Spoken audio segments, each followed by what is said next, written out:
আসসালামু আলাইকুম। কেমন আছেন সবাই? আশা করি সবাই ভালো আছেন। আলহামদুলিল্লাহ আমিও ভালো আছি। তো আজকে থাম্বনেল দেখে হয়তোবা বুঝে গেছেন যে আজকে কি নিয়ে আলোচনা করব। যে এই কয়েকদিনের গরমে, কয়েকদিনের রোদে আমাদের বাগানটা কিভাবে আমরা সবুজ রাখবো, তো সেটা আজকে একটু আলোচনা করব। বা আমি কিভাবে আমার বাগানটা মোটামুটি একটু ঠিক পর্যায়ে রাখছি সেটা আজকে একটু শেয়ার করব। তো যারা ভিডিওটা দেখবেন, আশা করি সম্পূর্ণ ভিডিওটা দেখবেন। আর দেখে যদি আপুর ভিডিওটা ভালো লাগে, তাহলে আমার নতুন বন্ধু যারা আছেন চ্যানেলটা সাবস্ক্রাইব করে দিবেন। আর যারা করছেন তাদেরকে তো অসংখ্য অসংখ্য ধন্যবাদ। তো আমার এই চাল কুমড়া গাছগুলি অনেকদিন যাবতই আপনাদের সাথে তেমন একটা শেয়ার করা হচ্ছে না। এর মাঝখানে কয়েকটা গাছ কিন্তু আমার, কয়েকটা বলতে একটা গাছ কিন্তু প্রায় মরেই গেছে, একেবারে শেষ। তো কি কারণে মরলো সেটা আসলে আমিও বুঝতে পারিনি। আর এখানে এই যে দেখুন কতগুলা চাল কুমড়া পড়ছিল। তো এই যে মাছি পোকা, পলিথিন দিয়ে আমি ব্যাগিং করে দিছি। যেহেতু ব্যাগিং এর ছিদ্রগুলো একটু বড় রাখছি যাতে করে একটু বাতাস চলাচল ভালো হয়। তো দেখেন সেগুলো দিয়ে ঢুকে কিন্তু নষ্ট করে দিছে। তো এটা আশা করি আলহামদুলিল্লাহ পেতেও পারি, কারণ এটা আজকে 3 দিন যাবত করে দিছি। এখনো যেহেতু ফুটা করে নাই, তো আশা করি এটা থাকবে।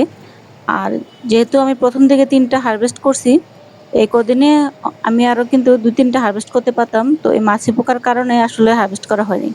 তো যাই হোক, এই যে সবুজ যে গাছটা দেখতেছেন, সেটা কিন্তু আমার লাস্টে যে তৃতীয়বারের যে বেডটা আমার সেই বেডের। আর এখানে করলা গাছটাও দেখেন তেমন একটা কিন্তু সুবিধার মনে হচ্ছে না। এটা কিন্তু একটু রোদের কারণেই, কারণ রৌদ্র খুব বেশি এই কয়েকটা দিন। তো দুবেলা করে অবশ্যই কিন্তু এখন আমাদের গাছে পানি দিতে হবে। সকালে একবার দিতে হবে, আর বিকালে তো অবশ্যই দিতে হবে। তো ছোট যে গাছগুলি থাকে, যেগুলোতে দেখবেন যে একবেলা পানি দেওয়ার পরে তেমন একটা পানির প্রয়োজন হচ্ছে না, তো সেগুলোতে পানি দিবেন না। আর যেটার মধ্যে দেখবেন যে না, পানি বেশি দেওয়ার প্রয়োজন আছে, একবেলা দিলেও গাছটা আমার সুস্থ থাকতেছে না বা পাতাগুলি হেলে যাচ্ছে, তো তখন আপনারা গাছ দেখে বুঝে গাছে কিন্তু অবশ্যই দুবেলা করে পানি দিবেন। যেমন আমার এই যে টপটা খুব বড়, তার মধ্যে আমার 2টা মরিচ গাছ। তো এটার মধ্যে আমার একবেলা বা দেখা যায় 2 দিন বা 1 দিন পর পর একটু পানি দিলে আমার হয়ে যায়। আর যে টবগুলো আমার ছোট বা ছোট টবে লতানো গাছ, বড় গাছ থাকে, সেগুলোতে কিন্তু আমার দুবেলা করে পানি দিতে হয়। তো এরকম টব দেখে বুঝে কিন্তু গাছে পানি দিতে হবে।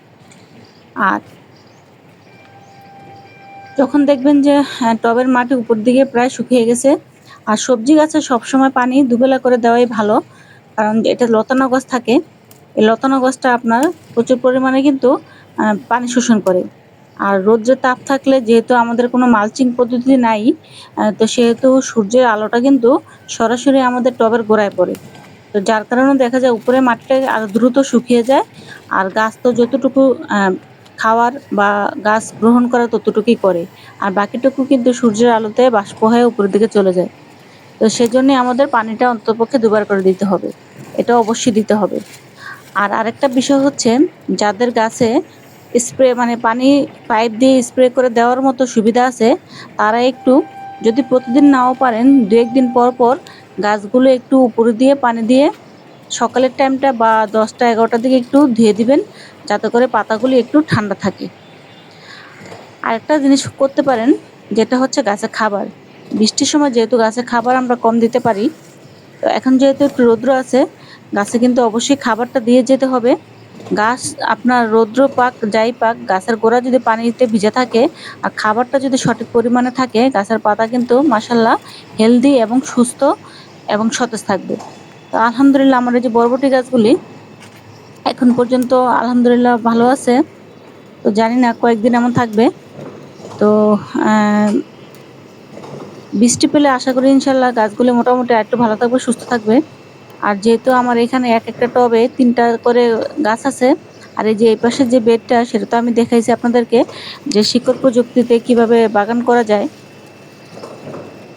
তো সেটার মধ্যে দেখাইছি যে গাছ আমার অল্প মাটির মধ্যে কিন্তু গাছটা কিন্তু আলহামদুলিল্লাহ অনেক সুন্দর। আপনারা দেখতে পারতেছেন, যেটা থেকে আমি এখন বরবটি হারভেস্ট করতেছি। এটা খুব ছোট্ট একটা ফলের ক্যারেটে আমার যারা আমার নিয়মিত ভিডিও দেখেন তারা জানেন, বা এখনও যদি একটু খেয়াল করেন তাহলে দেখতে পারবেন। তো এটার মধ্যেও কিন্তু আলহামদুলিল্লাহ আমার গাছ কিন্তু সতেজ আছে, সুস্থ আছে, এখন পর্যন্ত ভালো আছে। তো হয়তোবা কয়েকটা দিন পরে একটু অন্যরকম হলে হতেও পারে, কারণ কয়েকটা দিন যেহেতু গাছের কাছে থাকবো না, তো দূরে থাকবো, তো সেই কারণে দেখা যায় গাছগুলো একটু আমার দুর্বল হবে। তো সেটা নিয়ে মনটা আমার এখনই খুব খারাপ যে আমার গাছগুলো একটু নষ্ট হয়ে যাবে। আর আসলে গাছ একবার যদি একটু নষ্ট হয়ে যায়, ওই গাছটা ঠিক করতে বহুত কষ্ট হয়। তো কিচ্ছু করার নাই, আল্লাহ ভরসা, আল্লাহ যা করে করবে। তো এরকম ফলন পেতে আপনারা এই গরমের মধ্যে যে ৩টা কাজের কথা বললাম, সেই কাজগুলো যতটুকু সম্ভব অবশ্যই করে দিবেন। যতটুকু না, এই ৩টা কাজ করতেই হবে। প্রথমত গাছে দুবেলা করে পানি দেওয়া, দুবেলা যেটা আপনার লাগবে সেটার মধ্যে, আর যেটা একবেলা লাগবে সেটা তো একবেলায় দিবেন। আর গাছের একটু করে পানি উপরের দিকে ছিটিয়ে দেওয়া ২-১ দিন পর পর। আর তৃতীয়ত গাছে খাবার দেওয়া। এই কয়েকটা কাজ যদি নিয়মিত করেন, তাহলে দেখবেন আপনার বাগানটা আলহামদুলিল্লাহ এত রৌদ্রের মধ্যেও মোটামুটি কিন্তু সতেজ থাকবে। আর গরমের যে সবজিগুলা আমরা বাগানে রোপণ করি, বা গরমের যে গাছ, সেগুলা কিন্তু গরম সহ্য করতে পারে বিধায় কিন্তু এগুলা গরমের সবজি। তো আমাদের যেহেতু টবের গাছ, গাছগুলাতে একটু বাঁচিয়ে রাখতে হবে। খাবার সীমিত থাকে, পানি সীমিত থাকে, তো সেটা বাষ্প হয়ে উড়ে যায় বা গাছ গ্রহণ করে। সেজন্য আমাদের গাছের গোড়ার মাটিটা সবসময় কিন্তু ভিজা রাখতে হবে। আর ভিজা বলতে একেবারে পানি দিয়ে ভরে রাখলে হবে না। পানির মাটিটা যাতে ভিজা থাকে, কিন্তু মাটি যাতে ঝুরঝুরে থাকে, এরকম পর্যায়ে আমাদের কিন্তু রাখতে হবে। আর এই তো এখানে কিছু চিচিঙ্গা পড়তেছে, তো জানি না কতটুকু কি হয়। তা আলহামদুলিল্লাহ এখানেও আমার একটা করলা গাছ। তো যখন দেখবেন যেটা হওয়ার সেটা ঠিকই হবে। এখানে করলা গাছটা যখন আমার ডাঁটা ছিল, ডাঁটাটা যখন আমি উঠেছিলাম, তার সাথে কিন্তু আমার গাছটাও উঠে গেছিল। তো আমি আবার একটু মাটির নিচে চাপা দিয়ে রেখে দিয়েছিলাম যে দেখি হয় কি না। তো আলহামদুলিল্লাহ আল্লাহ যেটা রাখে বা যেটা ভাগ্যে থাকে সেটা হবেই, সেটা না হয়ে যাবে না। আমি আশা করি না যে করলা গাছটা থাকবে। তো আলহামদুলিল্লাহ করলা গাছটা কিন্তু এখন খুব সুন্দর একটা চেহারা নিতেছে। আর যেহেতু একটু করে খাবার দিয়ে দিছিলাম, তো গাছটা কিন্তু মোটামুটি খুব সুন্দর হচ্ছে। আর এখানে দেখা যাইতেছে যে কিছু ডাঁটার শাকও আশা করি কিছুদিনের মধ্যে রেডি হয়ে যাবে। তো গাছের খাবারটা সঠিক পরিমাণে দিলে ফলন বলেন, গাছ সুস্থ বলেন, সবই কিন্তু আলহামদুলিল্লাহ ঠিকঠাক থাকে। তো এই জন্য এই কাজগুলি আমাদের প্রচণ্ড রৌদ্রের মধ্যে খুব সঠিকভাবে করতে হবে। আর তরল খাবারটা যখন দিবেন, সবজির খোসা ভিজানো পানিও যদি হয়, ১ বালতি যদি সবজির খোসা ভিজানো পানি হয়, তার সাথে আরও ১ বালতি নর্মাল পানি মিশিয়ে নেবেন। আবার যদি খোল ভিজানো পানিও হয়, ১ মগ পানির সাথে আরও ৫ থেকে ৬ মগ খোল ভিজানো পানি আপনারা মিশাবেন। কারণ গরমের মধ্যে যদি আবার একটু বেশি ঘন খাবার দেওয়া যায় গাছে, তাহলে কিন্তু গাছের গোড়ায় ফাঙ্গাস ধরে যাবে। ফাঙ্গাস ধরলে কিন্তু তখন গাছটা মরে যাবে। আর আরেকটা জিনিস খেয়াল রাখবেন, পানি দেওয়া যেদিন গাছে খাবার দিবেন, দেওয়ার ১ দিন আগে বিকালে বা সকালে গাছে পানি দিয়ে নেবেন। সকালে যদি পানি দেন, তাহলে বিকালে তরল খাবারটা দিয়ে দিবেন। আর যদি বিকালে পানি দেন, তাহলে সকালবেলা তরল খাবারটা দিয়ে দিবেন। এই কয়েকটা জিনিস একটু ফলো রাখবেন, তাহলে আলহামদুলিল্লাহ বাগান থেকে খুব সুন্দর সবজি হারভেস্ট করবেন। আলহামদুলিল্লাহ আমি তো আল্লাহর কাছে অশেষ অশেষ শুকরিয়া আদায় করি। মাশাআল্লাহ, আল্লাহর রহমতে আমার এই ছোট্ট বাগান থেকে এই সামান্য যত্নে আমি যে সবজি হারভেস্ট করি, তো আল্লাহর কাছে অশেষ শুকরিয়া। একটু শ্রম তো দিতেই হবে। তো আসলে এটা তো আমাদের শ্রম হয় না, যারা আমরা শখে বাগান করি। এটা হচ্ছে আনন্দ, এটার তৃপ্তিও অনেক। আর এই যে দেখুন, এরকম সবজি যখন আপনার হাত দিয়ে ধরবেন, এটার যে অনুভূতি, সেটা যে ধরে সেই বোঝে। আর এই ধুন্দুলগুলা ধরতে, টাচ করতে এত একটা ভালো লাগে, এত একটা মায়া কাজ করে, মনে হয় যে এগুলো আমি গাছের মধ্যে রেখে দেই। কিন্তু কি করার, কিচ্ছু করার নাই। এগুলিকে আমার হারভেস্ট করতেই হবে। তো আলহামদুলিল্লাহ এই পর্যন্ত গাছ থেকে কতগুলো ধুন্দুল হারভেস্ট করছি, কয়েকদিন পরে জানাবো। তো আপনারাও আমার সাথে সাথে গুনে রাখবেন বা দেখে রাখবেন। যারা নিয়মিত ভিডিও দেখেন তারা তো জানেন। তো এই বরবটির আর চিচিঙ্গার, ধুন্দুলের বীজের জন্য সবাই আমাকে অনেক রিকোয়েস্ট করতেছেন। তো দেখি কতটুকু কি করা যায়। আমি আমার ইউটিউবে, এখানে ফেসবুকের লিঙ্ক দিয়ে দেব। তো যাদের যাদের প্রয়োজন হবে সেখানে গিয়ে ফলো দিয়ে মেসেঞ্জারে কমেন্টস করবেন।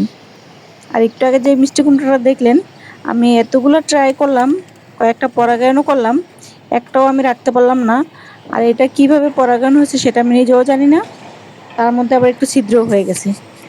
যাই হোক, যে বিষয়গুলো একটু আজকে আলোচনা করলাম, এই খুব রৌদ্রের মধ্যে আপনারা এই বিষয়গুলো একটু ফলো করবেন, দেখবেন ইনশাল্লাহ আপনাদের বাগানটাও খুব সুন্দর সতেজ হবে। আর এদিকে এই যে নতুন করে যে ঢেঁড়স গাছগুলি লাগাইছিলাম, মোটামুটি আলহামদুলিল্লাহ একটু সুন্দর হচ্ছে। তো একটু মনটা খারাপ, যেটা বললাম, ঈদের সময় একটু আমার গাছগুলি একটু দুর্বল হয়ে যাবে। তো যাই হোক, কিছু করার নাই, আলহামদুলিল্লাহ, আল্লাহ ভরসা। তো আজকে এই পর্যন্তই, আশা করি সবার ভিডিওটা একটু উপকারে আসবে। আর এই যে দেখেন, মাটিটা খেয়াল করলেই বুঝবেন মাটিটা আপনাদের কেমন ভিজা রাখতে হবে, এরকমভাবে ভিজা রাখবেন। যাই হোক, চলেন দেখি আজকে কি কি হারভেস্ট করলাম। তো আলহামদুলিল্লাহ 7টা ধুন্দুল, কিছু বরবটি, কিছু করলা, একটা পাকা চিচিঙ্গা। তো পাকা চিচিঙ্গাটার মধ্যে 3টা বীজ হয়েছে।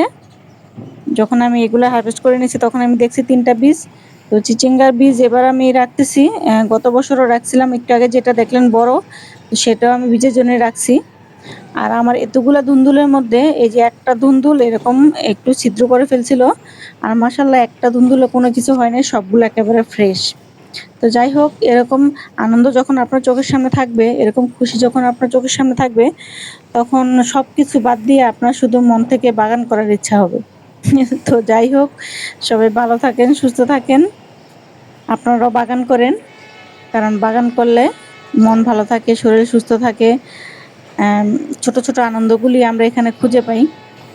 তো বাগান আমাদের আরও অনেক কিছু শেখায়, সেটা নিয়েও আর একটা দিন আলোচনা করব, কারণ একটা ভিডিওতে যদি সব আলোচনা করতে চাই তাহলে অনেকটা সময় লেগে যাবে, আপনাদেরও ধৈর্য হবে না এত বড় ভিডিও দেখার জন্য।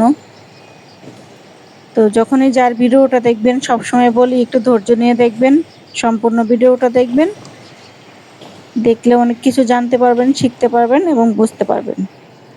তো যাই হোক, সবাই ভালো থাকেন, সুস্থ থাকেন, বেশি করে গাছ লাগান। আল্লাহ হাফেজ।